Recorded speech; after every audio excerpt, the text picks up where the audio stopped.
Hi friend, कसे आहेत सगळे? मस्त ना? आम्ही पण मस्त आहे, मजेत आहे. तर फ्रेंड्स, आज आहे दसरा. दसरा म्हणजे विजयादशमी. तर सगळ्यांना विजयादशमीच्या खूप खूप शुभेच्छा आणि तसंच धम्म परिवर्तन दिनाच्या हार्दिक शुभेच्छा आणि गांधी जयंतीच्या सुद्धा खूप खूप शुभेच्छा. त्यानिमित्त मी घराला तोरण लावायचं बनवणार आहे. असं तर आम्ही सकाळी हार वगैरे आणलेले आहेत. गाडीला आम्ही हार लावला, बाईकला पण लावलेला आहे आणि दरवाजाला पण लावलेला आहे. तर आता मी याचं तोरण बनवणार आहे. त्याच्यासाठी मी स्पेशल फुलं आणलेली आहे आणि याच्यामधून थोडेसे फुलं मी पूजेसाठी पण घेणार आहे. तर संध्याकाळी मी 6 वाजता पूजा करणार आहे, म्हणून मी आता हार बनवणार आहे.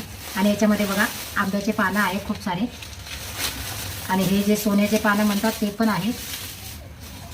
आजच्या दिवशी सर्वजण हे सोन्याचे पानं एकमेकांना देतात आणि सर्व एकमेकांना हॅपी दसरा बोलतात. तसंच तुम्ही पण माझ्याकडून हे सोन्याचे पानं घ्या आणि तुम्हाला सुद्धा हॅपी दसरा माझ्याकडून. तर चला मग आता आपण हार बनवूया आणि नंतर तुम्हाला मी दाखवते हार कसा बनवलाय ते. बाय. आता हे आंब्याचे पानं आपण एक एक सेपरेट करूया छानपैकी, म्हणजे आपल्याला मस्त तोरणमध्ये ना ते लावता येतील. कारण की कसे हे मोठे मोठे गुच्छे आहेत, तर असे डायरेक्ट आपण नाही लावू शकत. त्याच्यामुळे आपण हे एक एक 2-2 पानं असे तोडून सेपरेट करणार आहे आणि नंतर आपण छानपैकी याचं तोरण बनवणार आहे. असं तर मी लहानपणी खूप तोरण बनवलेलं आहे, हार बनवलेला आहे, गजरा बनवलेला आहे, मला येतं. त्याच्यामुळे मी असे सुके फुलं आणते. कारण की कधी कधी मी घरात पण बनवते, कधी कधी मी विकत पण आणते बाहेरून. एवढं काय म्हणजे हे नाही, अवघड नाही आहे, कोणी पण बनवू शकतं.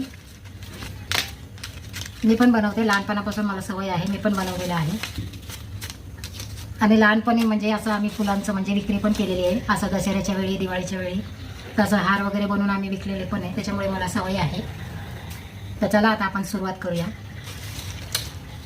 तर हे बघा, छानपैकी पहिले 3-4 पानं मी घेणार आहे. कारण की आता आपण घरात बनवतोय म्हटल्यावर आपण चांगलंच बनवायचं, एकदम मस्त.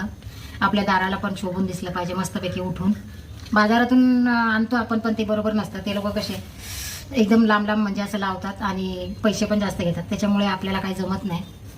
आपण जास्त पैसे देऊन कसं पण वस्तू घ्यायची चांगलं नाही. त्याच्यामुळे मी विचार केला की घरातच बनवूया. तर एवढी सगळी फुलं बघा 20 रुपयाचे मी आणले आणि 20 रुपयाचे पत्ते. आता ह्या 40 रुपयामध्ये किती मोठं तोरण मी बनवते बघा, तुम्हाला दाखवणार मी नंतर बनवल्यावर. तोपर्यंत व्हिडिओ सगळ्यांनी कंटिन्यू करा, कोणी पण स्किप करू नका. आणि व्हिडिओ आवडल्यास लाईक, शेअर, कमेंट पण नक्की करा.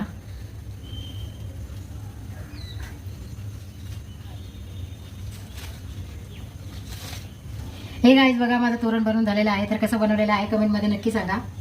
आवडलं असेल तर लाईक, शेअर, कमेंट नक्की करा. तर आता हे तोरण मी लावत आहे दरवाजाला. चला बघा तोरण कसं आहे, मस्त आहे.